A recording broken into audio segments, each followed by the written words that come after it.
red alerts once again blaring in northern Israel, following the latest attack from Hezbollah terrorists in southern Lebanon. These near-daily attacks don't come without consequence, as the Iranian-backed proxy announced another 3 members killed by Israeli forces, raising their death toll to more than 180 since October 8th. And Israel says this isn't the end.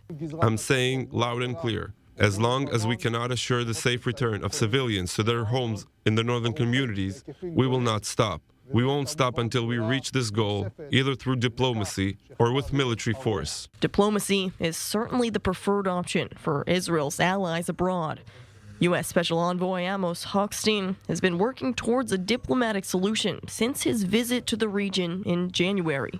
I think you've all heard what the government in Israel has said, which is that there is a narrow window, but that they prefer a diplomatic solution. I think that is the case. We're living in a crisis moment where we would like to see a diplomatic solution, and I believe that both sides are preferred diplomatic solution. It is our job to get one. 1 month later, Hochstein appears to be closer to a plan. He met with Israeli Defense Minister Yoav Gallant and War Cabinet member Benny Gantz over the weekend, reportedly laying out a phased proposal to push Hezbollah at least 8 kilometers from the Israeli border, increase UN forces and Lebanese army presence in the area, and finally return the some 80,000 evacuated Israelis to their homes, as well as residents of southern Lebanon.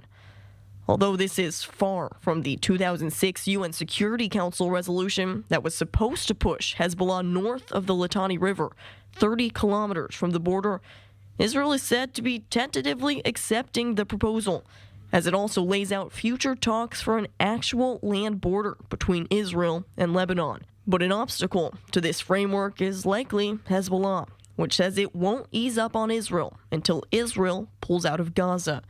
Meanwhile, Israeli officials say no matter what happens in the south, they need to secure the northern border. I met with U.S. Special Envoy Amos Hochstein. I conveyed to Hochstein further that the state of Lebanon is responsible for terror originating from its territory, and Israel will expand and deepen its military operations if the threat is not removed by Lebanon and the international community, regardless of the war in Gaza. Hochstein's visit seems to be the most promising sign of a diplomatic truce to come, with the goal of bringing stability to a border about to boil over.